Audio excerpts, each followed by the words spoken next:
اعوذ باللہ من الشیطان الرجیم بسم اللہ الرحمن الرحیم۔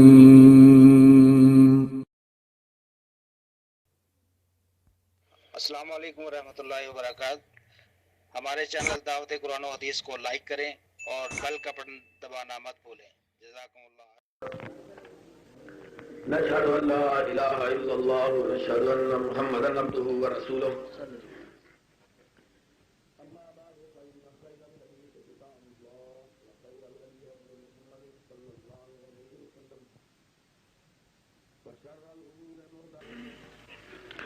واعتصموا بحبل الله جميعا ولا تفرقوا واذكروا نعمة الله عليكم إذ كنتم أعداء فألف بين قلوبكم فأصبحتم بنعمته إخوانا وكنتم على شفا حفرة من النار فأنقذكم منها كذلك يبين الله لكم آياته۔ اور کڑے موسم میں حاضری کا موقع میسر آیا ہے۔ موسم خاصا سرد ہے اور آپ حضرات مجھ سے بیشتر میرے بہت سے ساتھیوں اور دوستوں کے خطابات سے مستفید ہو چکے ہیں، اور میں سمجھتا ہوں کہ زیادہ دیر تک آپ کو بٹھائے رکھنا ویسے بھی کچھ مناسب نہیں ہے، اس لیے میں نبی محترم علیہ الصلوۃ والسلام کی سیرت اور آپ کے سوانے کے حوالے سے چند ایک باتیں آپ کی خدمت میں کہوں گا۔ سب سے پہلے کہ میں اپنی گفتگو کا آغاز کروں، میں اس بات کی طرف آپ کی توجہات کو مبذول کروانا چاہتا ہوں کہ مجھے ہر سال ربیع الاول کے مہینے کی آمد پر پاکستان کے اندر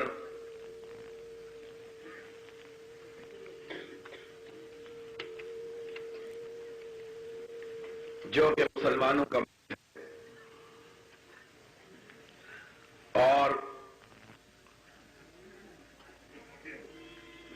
یار کوئی بندہ نہیں جو ان کو چپ کرا سکے، کوئی سارے یہاں کھڑے کیا کر رہے ہیں؟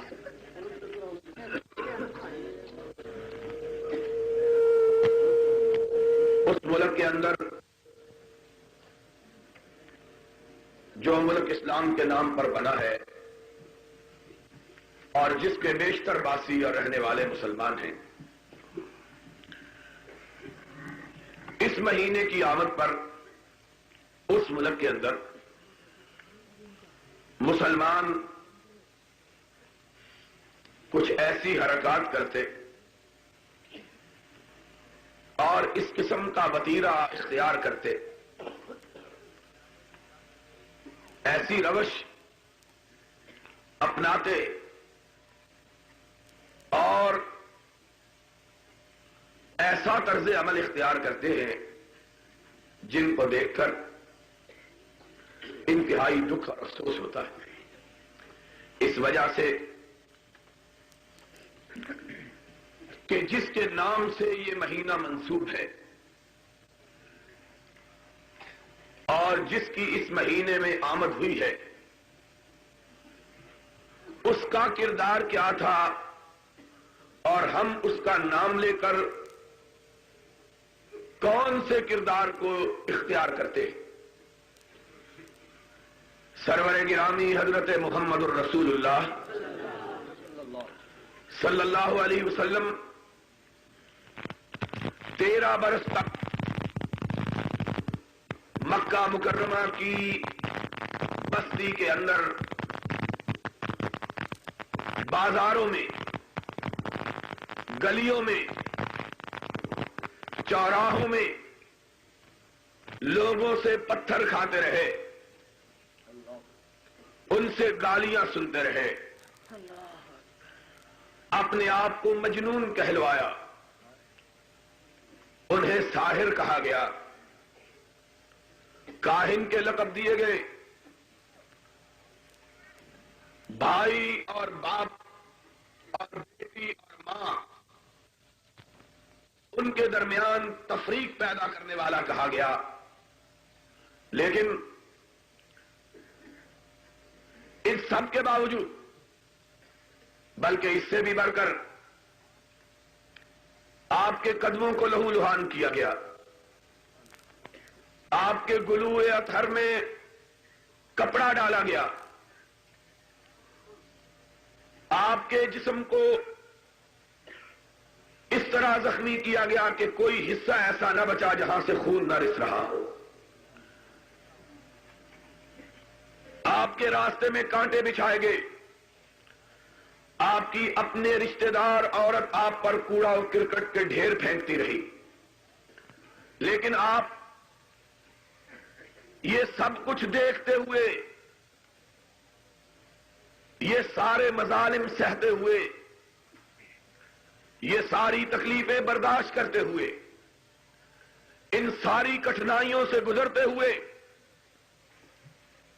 ان سارے زخموں کو دیکھتے ہوئے لوگوں کو کفر سے اسلام کی طرف لاتے رہے، اور ہم آرام سے اپنی مسجدوں پہ بیٹھ کے مسلمانوں کو کافر بنانے میں لگے ہوئے۔ نبی کائنات علیہ الصلوۃ والسلام نے تو یہ مصیبتیں اس لیے جھیلی کہ کافروں کو مسلمان کریں، اور ہم اس مہینے کی آمد پر اس نبی کا نام لے کر پھولوں کے ہار پہن کے، جلوس نکال کے، اپنی راہوں کو موم بتیوں اور دیوں سے روشن کروا کے لوگوں کو تاریکیوں کی طرف دھکیلتے اور محمد کی امت کے لوگوں کو اسلام سے خارج کرنے کا فریضہ سر انجام دیتے۔ کیا حضرت محمد الرسول اللہ صلی اللہ علیہ وسلم کی یہی روش تھی؟ کیا آپ کا یہی طریقہ کار تھا؟ کیا اس مہینے میں یہی کام کرنا چاہیے؟ کیا جس کے نام پر اس مہینے کو آراستہ اور پیراستہ کیا جاتا ہے اس کو ایسے ہی کام پسند تھے؟ اس کے اخلاق کا عالم تو یہ تھا کہ اس کا بدترین دشمن اس کی زندگی اقدس میں ان کے بارے میں تاریخ کے سب سے نازیبا کلمات اپنی زبان سے نکالتا۔ قرآن نے ان الفاظ کو محفوظ کیا ہے کہ اس نے کہا تھا لَيُخْرِجَنَّ الْأَعَزُّ مِنْهَا الْأَذَلَّ، ہم عزت والے ہیں، معاذ اللہ نبی اور اس کے ساتھی ذلیل ہیں، اور ہم عزت والے اعوذ باللہ ان ذلیلوں کو مدینے سے نکال دیں۔ ایک چھوٹا سا بچہ اس سے یہ الفاظ سنتا ہے، بھاگا ہوا اپنے آقا کی بارگاہ میں حاضر ہوتا ہے، اس کی آنکھوں میں آنسو ہے، اس کے لب شدت غم سے پھڑپھڑا رہے ہیں، اس کے چہرے کا رنگ اڑ چکا ہے، اس کے رخسار زرد ہو چکے، اور غصے سے چھوٹا سا بچہ تھر تھر کانپ رہا ہے۔ میرے آقا پیار سے اس کے سر پہ ہاتھ رکھتے ہیں، فرماتے ہیں بیٹے کیا بات ہے؟ آنکھوں میں مچلنے والے آنسو ٹپک کر باہر گر پڑتے ہیں، کہتے ہیں آقا آج اس منافق منافقوں کے سردار عبداللہ ابن ابی نے آپ کو ذلیل اور اپنے آپ کو عزت والا کہا ہے. صحابہ تڑپ اٹھے. کئی لوگ اپنی تلواروں کو اپنے میانوں سے باہر نکال لیتے ہیں اور ان کے کچھ بولنے سے پہلے اس کا اپنا بیٹا لپکتا ہوا آگے بڑھتا ہے. اللہ کے رسول پہلے میری بات سن لیجئے گا. آپ نے نگاہ اقدس کو اٹھایا, فرمایا کیا بات ہے؟ اس نے کہا یا رسول اللہ لقد علمت الانصار بانی ابر الناس بوالدی. مدینے کے لوگ جانتے ہیں کہ مجھ سے زیادہ اپنے باپ کا فرما بردار کائنات میں کوئی دوسرا شخص نہیں ہے. صحابہ گھور کے دیکھتے ہیں کیا کہنے لگا ہے. نبی یہ کائنات نے اپنے سر اقدس کو اٹھایا, فرمایا پھر؟ اس نے کہا یا رسول اللہ لوگ جو سمجھتے ہیں سچ سمجھتے ہیں. جتنا مجھ کو اپنے باپ سے پیار ہے شاید دنیا کے کسی بیٹے کو اپنے باپ سے اتنا پیار نہ ہو. لیکن میں آپ سے ایک گزارش کی اجازت چاہتا ہوں. آپ نے فرمایا کہو کیا بات ہے؟ اس نے کہا آقا اگر آپ نے میرے اس باپ کے قتل کا فیصلہ کر لیا ہے تو ان میں سے کسی کو حکم نہ دیجیے گا. مجھ کو کہیے کہ مجھے ڈر ہے کہ کوئی مومن آپ کے حکم کی تعمیل میں میرے باپ کی گردن کو اڑا دے اور میرے دل میں اس کے لیے نفرت کا جذبہ پیدا ہو جائے, ایمان سلب ہو جائے گا. کہ آپ کے حکم کی تعمیل کرنے والے کے لیے نفرت کا جذبہ رکھوں. آقا اس لیے میری گزارش یہ ہے کہ اگر آپ کا فیصلہ ہے تو مجھ کو کہیے. ابھی آپ کی پلک نہیں جھپکے گی کہ میرے باپ کا سر ہوگا اور آپ کے پیر ہوں گے. میں گردن کاٹ کے لاتا ہوں. فلک سہما پڑا تھا, زمین سہمی پڑی تھی, آسمان ساکن تھا بیچارہ. سجدہ داری ہو گیا. دیکھا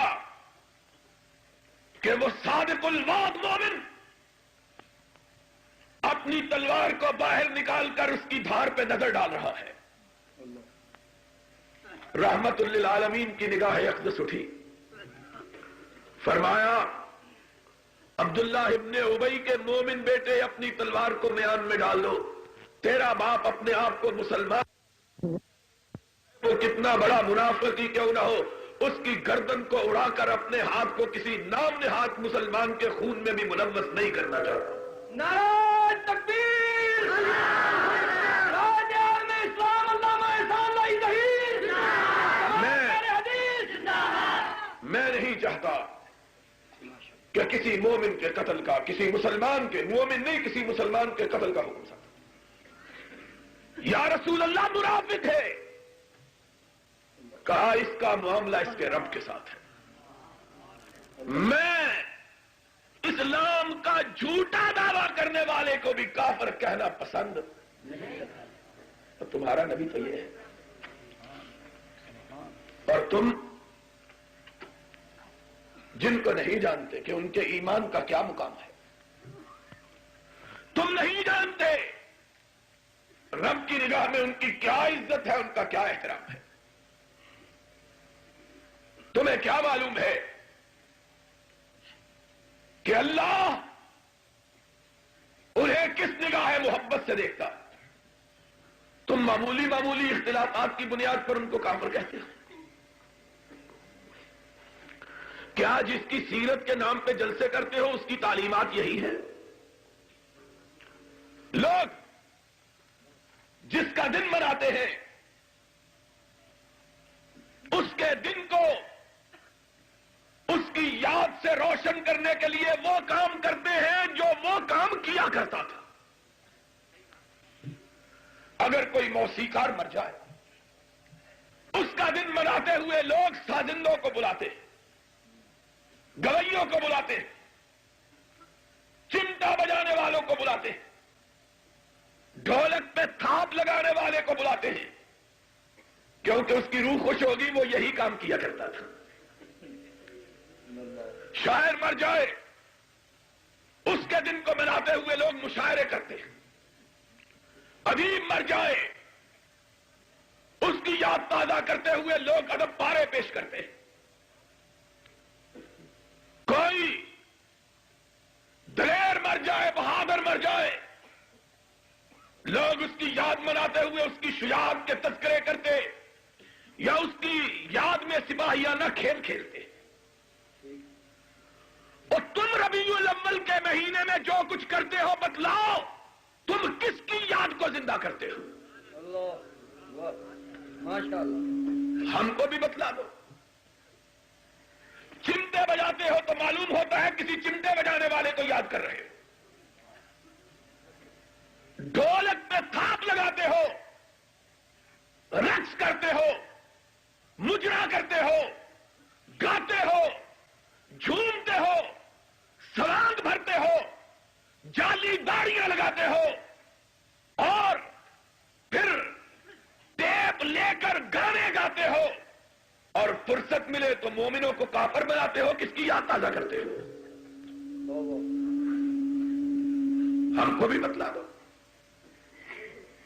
اور ان میں سے کوئی ایک کام اگر میرے آقا نے کیا ہو تو ہماری غلطی نکال دو. ہم تو بڑے سیدھے سادے لوگ ہیں, آقا کا نام آ جائے گا ہم اپنی گردن کو جھکا دیں گے. ہمیں تو اس سے پیار ہے, ہم تو اس کی مہر کے غلام ہیں. ہم تو اس خط کو اپنی آنکھوں سے لگاتے ہیں, اپنی پیشانی پہ سجاتے ہیں جس پہ اس کی مہر لگی ہوئی ہے. ہم تو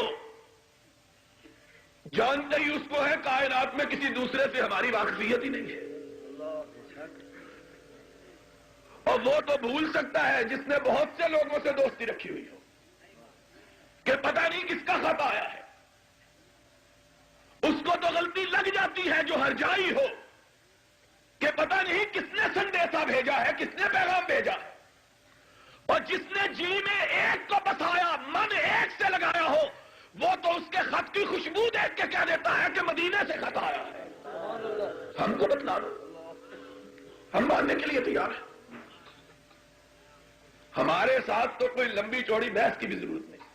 یہ زانی صاحب ویسے ہی بڑا زور لگا رہے تھے, اور بحث کی تو وہاں ضرورت ہے جن کے کوئی 15-20 ہے اور پتہ نہیں اس کی مانتے نہیں ہو تو چلو اس کی مان لو. ہمارے لیے تو ایک ہی ہے کہ سب کچھ خدا سے مانگ لیا تجھ کو مانگ کر, اور اٹھتے نہیں ہے ہاتھ میرے اس دعا کے بعد کہ جب سے آمنہ کے لال کا چہرہ دیکھا ہے کسی دوسرے کے چہرہ دیکھنے کی ہوس ہی نہیں رہی. نعرہ تکبیر, ملت علامہ اصطلاح صحیح. ہماری تو بات ہی بڑی مختصر, ہمارے لیے تو اس ایک کا پیغام کافی ہے. ایک کا پیغام ہم کو سنا دو ہمارے سر ماتھے, اور کہتے ہیں تمہارا دل اتنا چھوٹا ہے کہ ایک کے سوا اس میں کوئی بستا ہی نہیں. ہم نے کہا اتنا سا تو ہے, اور یہ اس کی محبت سے لبالب بھرا ہوا ہے, اور اب اس میں کسی دوسرے کی محبت کا ایک قطرہ بھی ڈالے جانے کی گنجائش باقی. خود خطا کار ہے, قصوروار ہے, غلطی ہو گئی ہے, اقراری مجرم ہے. ہمارا دل اتنا ہی ہے, اور اس سارے دل کو ہم نے بھر لیا ہے مدینے والے کی محبت سے. اب اس میں کسی دوسرے کی محبت کا قطرہ بھی ڈالا جا سکتا؟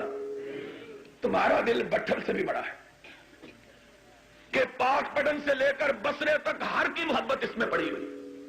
ہم تم کو کچھ نہیں کہتے, ہم تمہیں دیکھتے ہیں کہ جھومتے ہو اور گاتے ہو کہ اس دل کے ٹکڑے ہزار ہوئے، کوئی یہاں گرا کوئی وہاں گرا، ہم تمہیں دیکھتے ہیں۔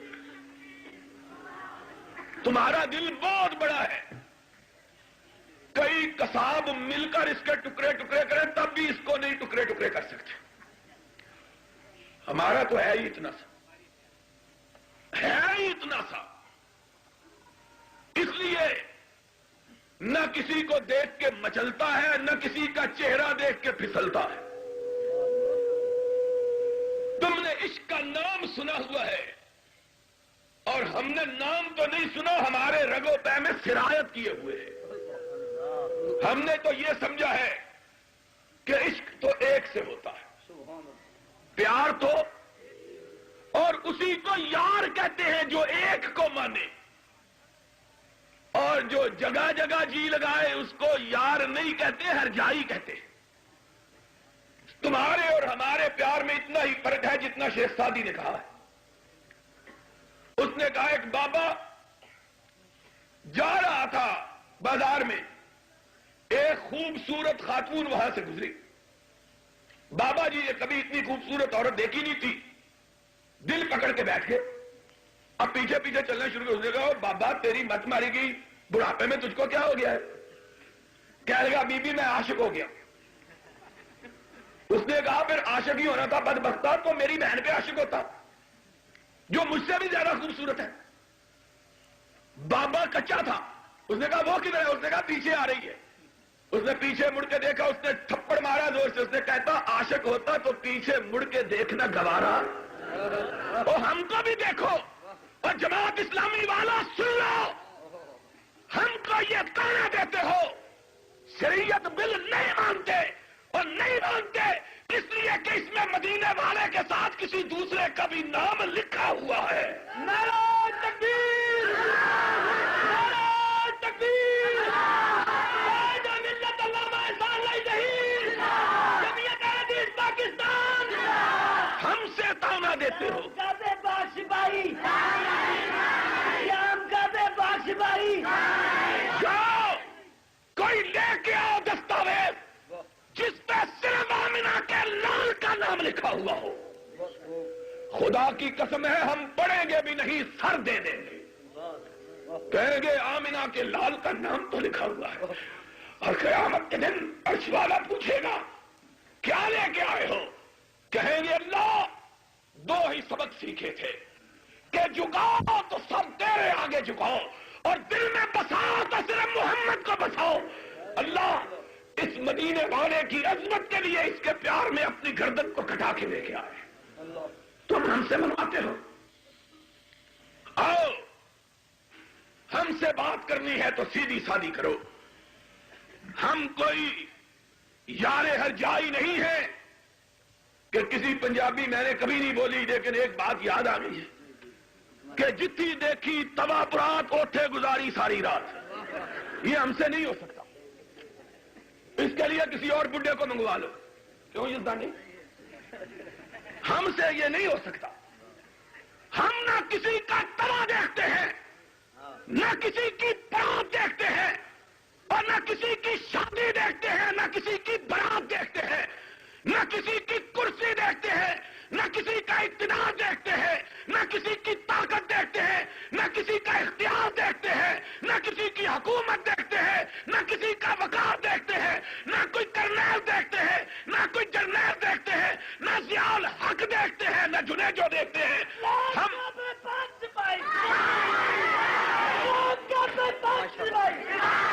ہم کو دکھانا ہے، ہم کو دکھانا ہے تو آؤ، یا رب کا قرآن لے کے آؤ یا مدینے والے کا فرمان لے کے آؤ، ہم کو مت دکھاؤ یہ بنائی ہوئی دستاویزیں لے کے آگے ہو شریعت بل، لے جاؤ ان بلوں کو اپنی بلوں کے اندر۔ جب تک کسان الہی ظہیر زندہ ہے اس پاکستان کی فضا میں اگر لہرائے گا تو آمنہ کے لال کا پرچم لہرائے گا۔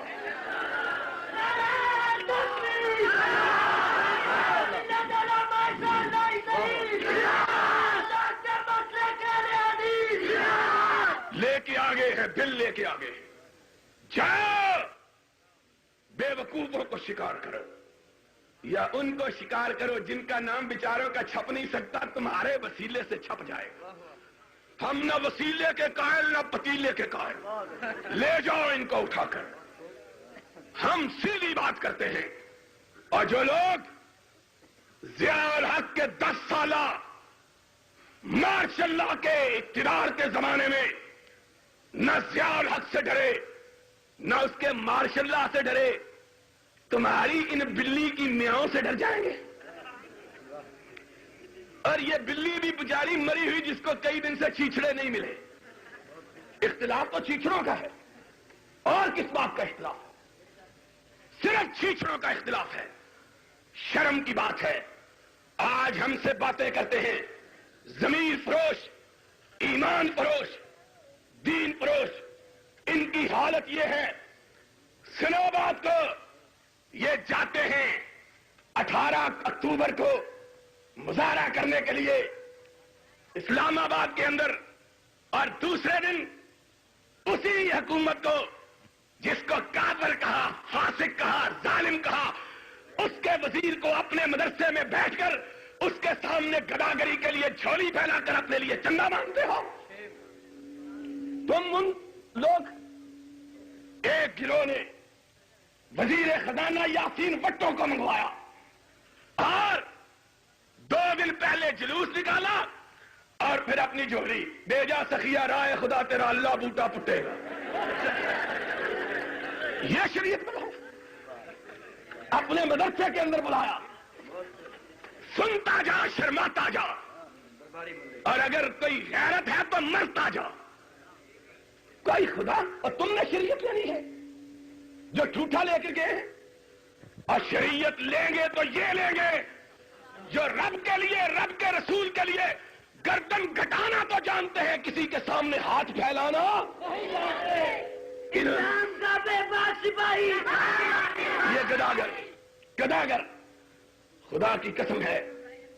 اس دن میرا جی یہ چاہتا تھا کہ مر جاؤں، ان بے غیرتوں کو شرم نہیں آتی، لیکن کم از کم ان کے ساتھ ہماری نسبت تو ہے۔ یہ بھی مولوی ہے،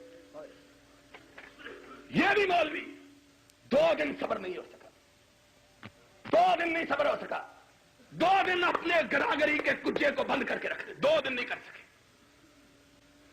اسی مدرسے سے موٹریں چلی تھی، اسی مدرسے کا اعلان ہوا اخبارات میں، یہاں سے بسیں جائیں گی مظاہرہ کرنے کے لیے، اور اس کی قیمت 30 بن وصول کر۔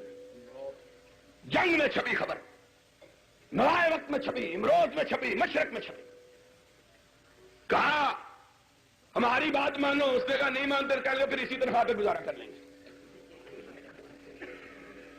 ان سے اسلام آئے گا؟ دوسرے مدرسے کی بات سنو، انہوں نے تو مرکزی وزیر خزانہ کو بلایا تھا، ان کو مرکز کا کوئی نہیں ملا، انہوں نے صوبائی وزیر اوقاف ہی بلا لیا، اور کچھ نہیں، کسی مزار کا گلہ توڑ کے ہی ہم کو کچھ دیتے۔ یہ لوگ ضیاء الحق کے ہاتھ چومنے والے۔ ایک مولوی کہتا ہے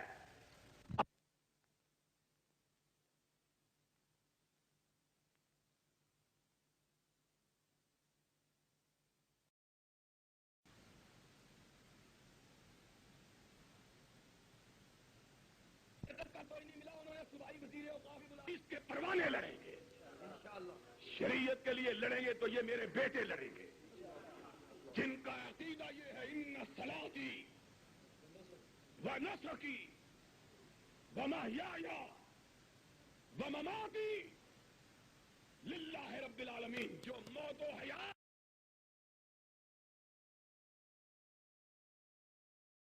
اور نفع اور نقصان کا مالک رب کے سوا کسی دوسرے کو سمجھتے ہیں، اور جو مردوں کو بھی نفع نقصان کا مالک سمجھتے ہیں، انہوں نے کس کے لیے لڑنا ہے؟ انہوں نے ڈرنا ہی ڈرنا ہے، انہوں نے لڑنا نہیں، انہوں نے ڈرنا ہی ڈرنا۔ ہم لڑیں گے انشاءاللہ۔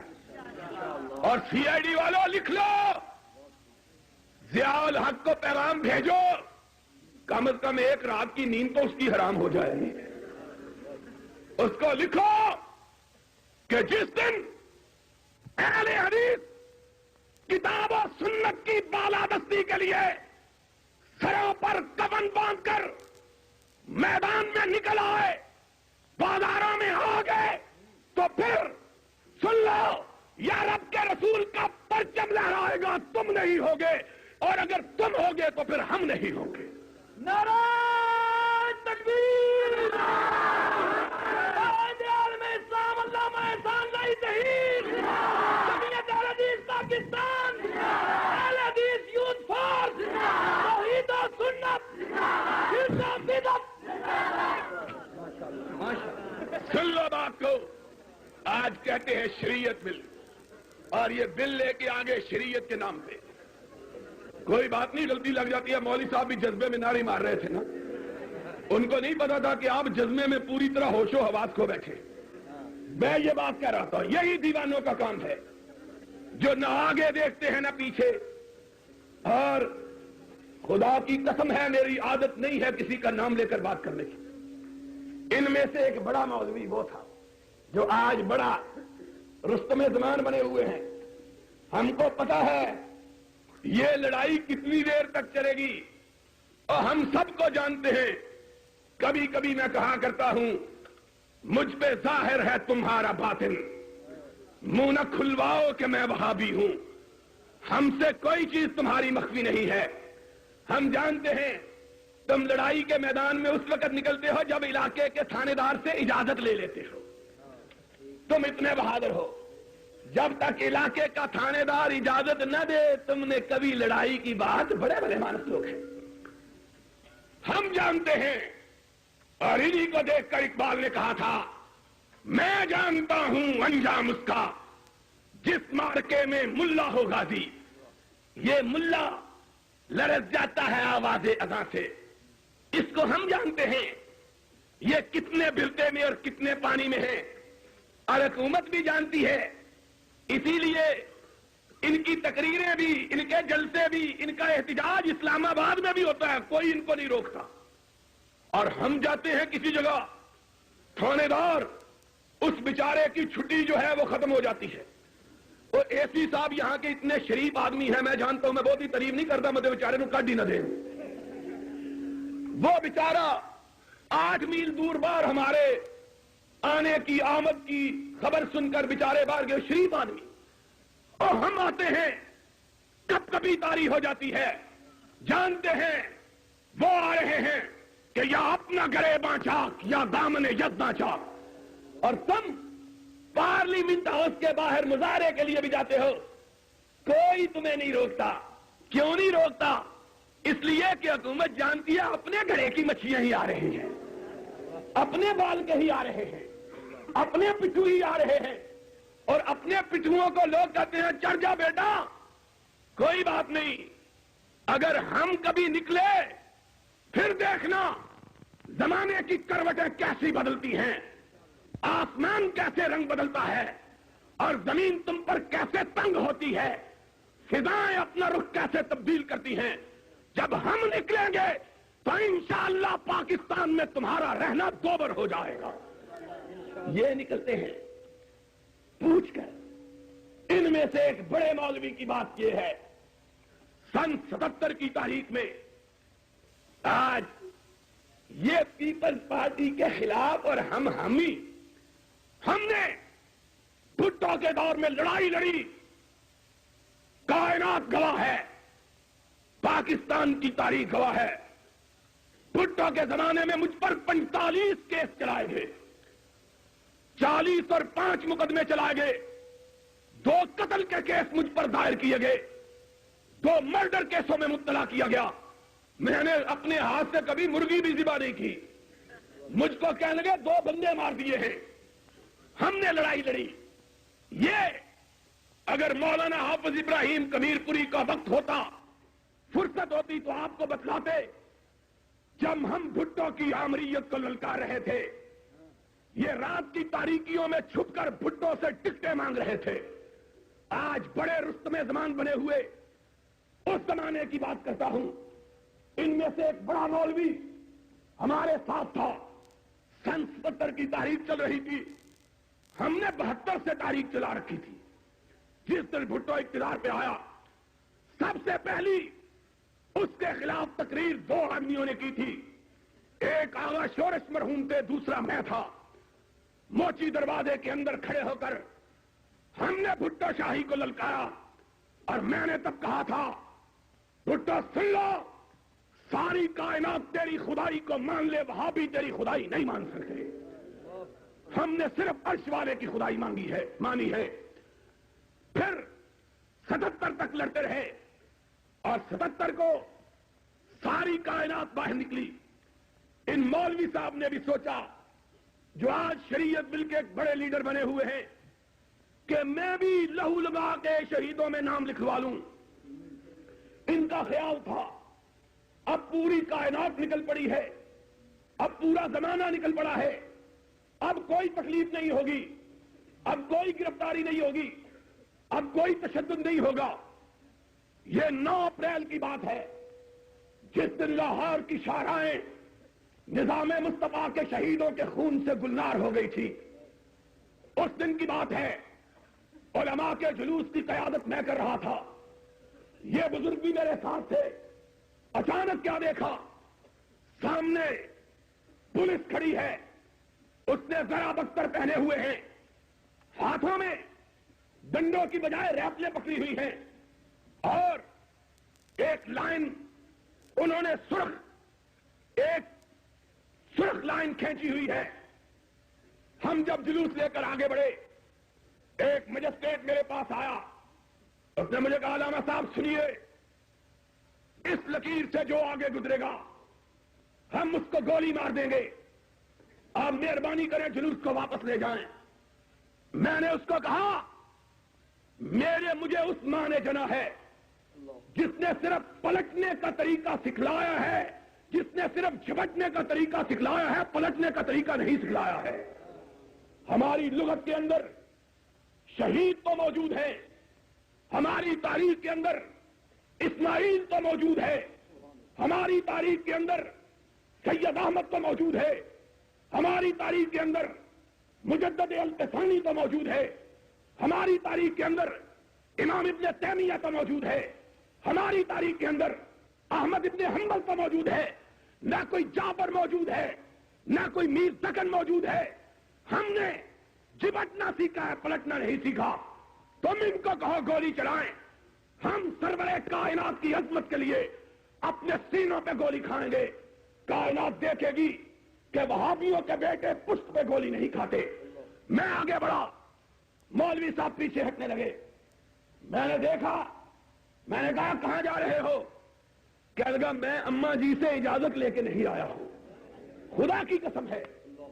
اس شخص نے مجھے کہا کہ میں اپنی والدہ سے اجازت لے کے نہیں آیا.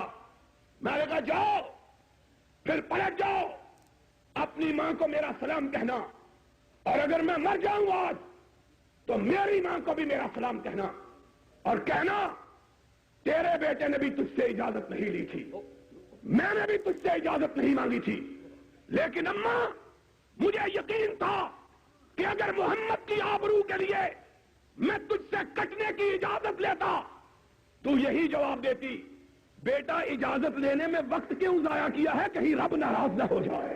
اسلام کا بے بادشاہی, اسلام کا بے بادشاہی, اسلام کا بے بادشاہی. ہم جانتے ہیں ان لوگوں کی حیثیت کیا ہے, کتنے ان کے پانی میں ہیں, ان کی جرأتوں کا کیا عالم ہے. اور کعبے کے رب کی قسم ہے, تم محمد کے نام گرامی کو لے کے آؤ, تم خدا کی توحید کا ڈنکا بجا کے آؤ, شریعت بل لے کے نہیں آؤ, شریعت لے کے آؤ. میں تمہارے ساتھ اگلی سبھوں میں گولی کھانے کے لیے تیار, اور اپنے پورے ساتھیوں کو محمد کی آبرو پہ کٹوانے کے لیے تیار ہوں. پھر دیکھتا ہوں حکومت جھکتی ہے کہ نہیں جھکتی. اس کو پتا ہے یہ بکنے والے ٹوٹرو یہ ہمارا ہی رنگ جمائیں گے اور کچھ نہیں کمائیں گے. ان کو پتا ہے, اس لیے تمہیں اجازت ہے, اس لیے تم پر کوئی پابندی نہیں. تم پارلیمنٹ کے سامنے بھی مظاہرے کرتے ہو, تم کو کوئی نہیں روکتا. تو بات میں یہ کہہ رہا تھا دوستو, یہ مقدس مہینہ اس لحاظ سے بابرکت مہینہ کہ اس مہینے میں رحمت کائنات کی ولادت ہوئی، اور اس رحمت کائنات کی کہ وہابیوں نے جس کے سوا کسی دوسری شخصیت کا چہرہ دیکھنا گوارا، اسی ایک کو دیکھا، اسی کو اپنے من میں بسایا، اسی سے اپنا جی لگایا۔ اس شخص کی عظمتوں کا کیا کہنا، اس انسان کی رفتوں کا کیا کہنا، اس بشر کی بلندیوں کا کیا کہنا کہ لوگ اس کو مار رہے ہیں، وہ مار کھا رہا ہے، اور جب پیٹنے والے پیٹ پیٹ کے تھک جاتے ہیں وہ دم لینے کے لیے رک جاتا ہے، اس کی نگاہیں آسمان کی طرف اٹھ جاتی ہیں، آسمان سے اللہ کا فرشتہ آ جاتا ہے، اے اللہ کے محبوب، جب تجھ پہ پتھر پڑ رہے تھے آسمان والے لرز رہے تھے، کونین سہما ہوا تھا کہ آج شب روز محشر سلطان داور کو، بے گناہ کو لوگ مار رہے ہیں، کہو ان کے لیے کیا سزا تجویز کرتے ہو؟ وہ اپنی نگاہیں آسمان کی طرف اٹھا کے کہتا تھا، اللہم اہد قومی فإنہم لا یعلمون۔ اللہ میں ان مارنے والوں کا بھی برا نہیں چاہتا، میں ان کے لیے بھی یہی چاہتا ہوں کہ اللہ یہ مومن ہو جائے اور تیری جنت کو حاصل کر لے۔ وہ تو مار کھا کے لوگوں کو اسلام کا درس دیتا رہا، اور معاف کرنا، تم مسندوں پہ بیٹھ کے، تم مسجد کے محرابوں میں بیٹھ کے، تم ممبروں کے اوپر براجمان ہو کے لوگوں کو کافر کہتے ہو، قصور کیا ہے اور گناہ کیا ہے؟ اور دنیا کی بد سے بدترین حکومتوں کی یہ روش رہی ہے۔ ماشاء اللہ کائنات کا سب سے ذلیل ترین نظام ہے، اس کی بھی یہ روش ہے کہ ملزم کو سزا سنانے سے پہلے اس پر فرد جرم عائد کی جاتی ہے، چاہے وہ فرد جھوٹی ہو یا سچی، اس کو کہا جاتا ہے تمہارے اوپر الزام یہ ہے، تم نے یہ کام کیا ہے، اور ہم کو کافر بنانے والوں، ہم کو ہماری فرد جرم تو سنا دو، ہم نے جرم کیا کیا ہے؟ کہتے ہیں تم نے جرم یہ کیا ہے کہ جلوس نہیں نکالتے، گدوں پر نہیں بیٹھتے، ہار نہیں پہنتے، چمٹے نہیں بجاتے، ڈھولک پہ رقص نہیں کرتے، سلام نہیں بھرتے۔ ہم نے کہا اگر یہ الزام ہم پر تم دھرتے ہو تو پھر مانو نہ مانو صفائی کا حق بھی دے دو۔ ہم کہتے ہیں ہم اس گناہ کو چھوڑنے کے لیے تیار ہیں جس گناہ کو تم گناہ کہتے ہو۔ اگر یہ الزام جرم ہے، ہم اس جرم سے کنارہ کش ہونے کے لیے تیار ہیں، لیکن ہماری بدقسمتی یہ ہے وہابیوں کے گھر پیدا ہوئے ہیں، ہمارے ماں باپ نے ہم کو دولے شاہ کا چوہا نہیں بنایا ہے کہ ہم سوچنے کی سخت رکھتے، سمجھنے کی صلاحیت رکھتے، اور اگر تم سوچنے اور سمجھنے سے بھی ہم کو روکتے ہو، اس سے بھی رکنے کو تیار ہیں، صرف ایک سوال کا جواب دے دو، اور وہ سوال یہ ہے کہ کیا یہ دن جس کی یاد میں مناتے ہو، کیا اس کی زندگی میں بھی کبھی یہ دن آیا ہے کہ نہیں آیا ہے؟ صرف اتنے سے سوال کا جواب دے دو، کبھی اس کی زندگی میں بھی یہ دن آیا ہے کہ نہیں آیا؟ 40 سال پہلے کی بات چھوڑ دو اور 23 سال بعد کی بات کرو جو نبوت کا زمانہ ہے، کیا 13 سال مکے میں، 10 سال مدینے میں میرے آقا نے کبھی یہ دن منایا ہے کہ نہیں منایا؟ کہتے ہیں تم گستاخ ہو، سوال کیوں پوچھتے ہو؟ ہم نے کہا معافی مانگ لیتے ہیں، لیکن اتنی بات تو بتلا دو کہ نبی کے بعد اس کائنات کے اندر کوئی نبی کا دوست بھی حکمران رہا ہے کہ نہیں رہا ہے؟ کبھی نبی کے یاروں کی بھی حکومت آئی ہے کہ نہیں آئی ہے؟ کبھی نبی کے دوستوں کا بھی اختیار ہوا ہے کہ نہیں ہوا ہے؟ اگر تمہارا عقیدہ یہ ہے کہ صدیق نبی کا کچھ لگتا تھا اور وہ 11 ہجری کو حکمران ہوا، 13 ہجری کو ان کی وفات ہوئی، تو اتنا تو بتلا دو 2 برس یہ دن ان کی زندگی میں آیا ہے کہ نہیں آیا ہے؟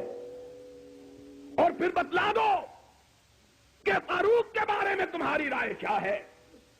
10 برس سن 13 سے لے کر 23 تک 24 تک وہ بھی حکمران رہا ہے 11 برس، کیا اس کی زندگی میں بھی یہ دن کبھی آیا ہے کہ نہیں آیا ہے؟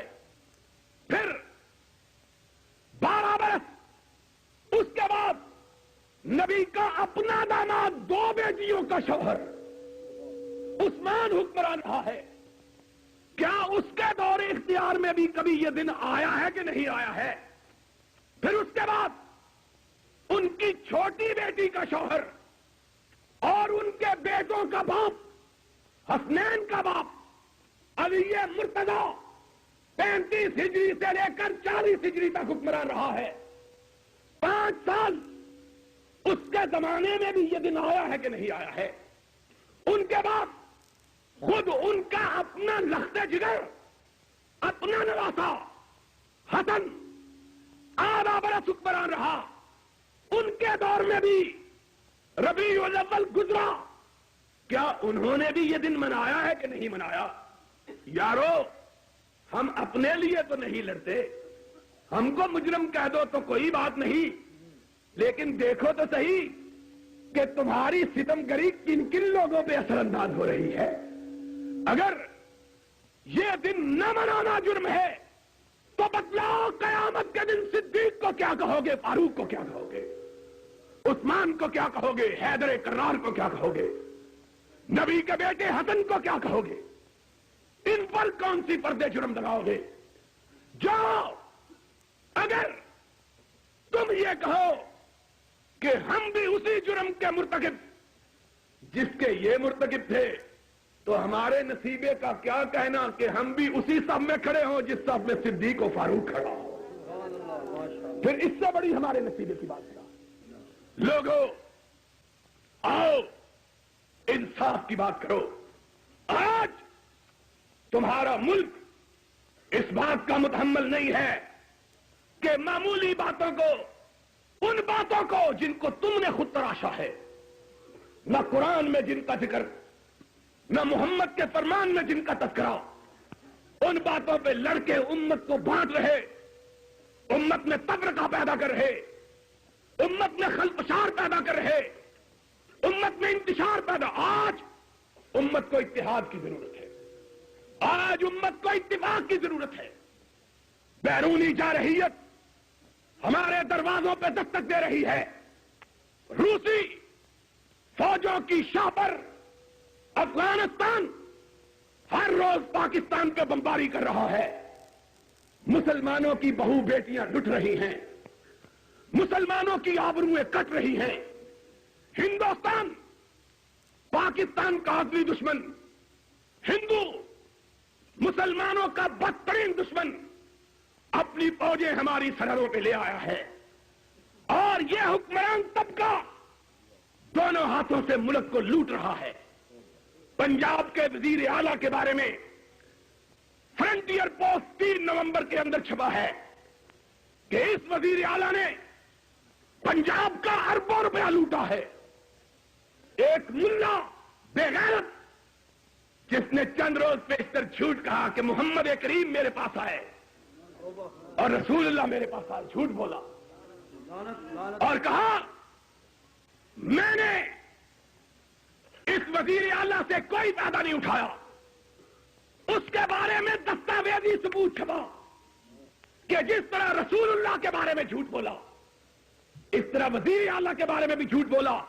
166 کنال زمین جس کی قیمت 1,66,00,000 روپیہ ہے، اس ملا کو اس وزیر اعلیٰ نے دی ہے، چھپا ہے اخبار میں۔ فرنٹیئر پوسٹ منہ پہ تالے لگے ہوئے، کوئی بولنے کے لیے تیار نہیں۔ 1,66,00,000 کی زمین اس ملا کو دی گئی، زمین فروشی کے لیے، دین فروشی کے لیے۔ آج ایسے وقت میں قوم کو اتحاد کی اتفاق کی ضرورت ہے کہ قوم یکجہتی اتفاق اتحاد کا مظاہرہ کر کے اندرونی دشمنوں کے خلاف بھی سب آ رہا ہو، بیرونی دشمنوں کے خلاف بھی سب آ رہا ہو۔ اور یاد رکھو، آج روس جیسی بڑی طاقت اور ہندوستان جیسی بڑی قوت کو جہاد کے جذبے کے بغیر شکست دی جا سکتی صرف جہاد کے ذریعے، اور جہاد کے لیے اتحاد ہونا ضروری ہے۔ سب سے پہلے اتحاد، پھر جہاد۔ آج تم امت کو ان معمولی باتوں پر جن کی کوئی قرآن و سنت میں دلیل نہیں، یہ امت روایات میں کھو گئی، یہ ملت خرافات میں کھو گئی، تمدن تصوف تغنی کلام پتانے عجم کے پجاری تمام، یہ امت روایات میں کھو گئی، یہ ملت خرافات، اور حکمرانوں کو یہ بات سوٹ کرتی ہے کہ قوم آپس میں لڑتی رہے تاکہ ان کو اپنی لوٹ کھسوٹ کی کوئی رکاوٹ محسوس نہ ہو۔ جب چوہے آپس میں لڑ رہے ہوں تو بلیوں کو شکار کرنا آسان ہو جاتا ہے۔ تم اپنے آپ کو چوہے بنا کر بلیوں کے سامنے اپنے آپ کو ڈالے ہوئے ہو۔ خدا کے بندو خوف کرو، آ جاؤ۔ آخری بات جو اپنے مطلب سے بھی متعلق ہے کہہ دیتا ہوں کہ ہماری دعوت یہ ہے، ہمارا اعلان یہ ہے، ہم سارے مسلمان فرقوں کے ساتھ اتحاد کے لیے تیار ہیں۔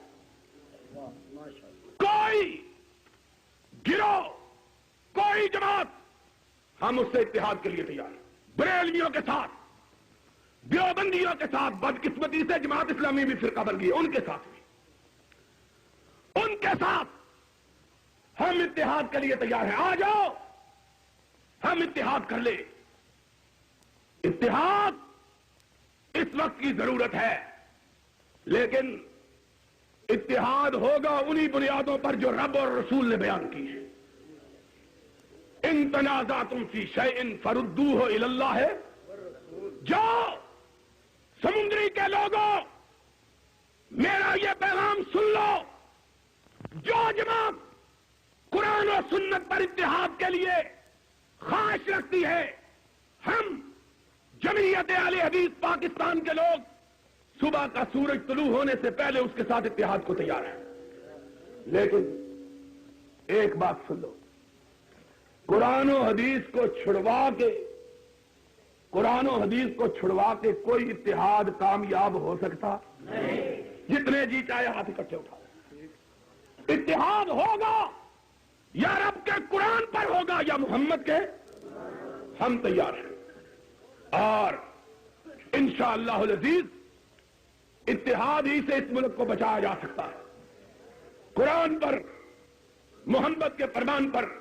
اور لوگوں، یہی ہمارے لیے سب سے قیمتی متاع ہے، اور ہم جب تک زندہ ہیں انشاءاللہ اسی کی بالادستی کے لیے لڑیں گے۔ بولو اسی کی بالادستی کے لیے، اور سارے بولو اسی کی بالادستی کے لیے، سارے ہاتھ اٹھا کے کہو قرآن و سنت کی بالادستی کے لیے لڑیں گے۔ وآخر دعوانا الحمدللہ۔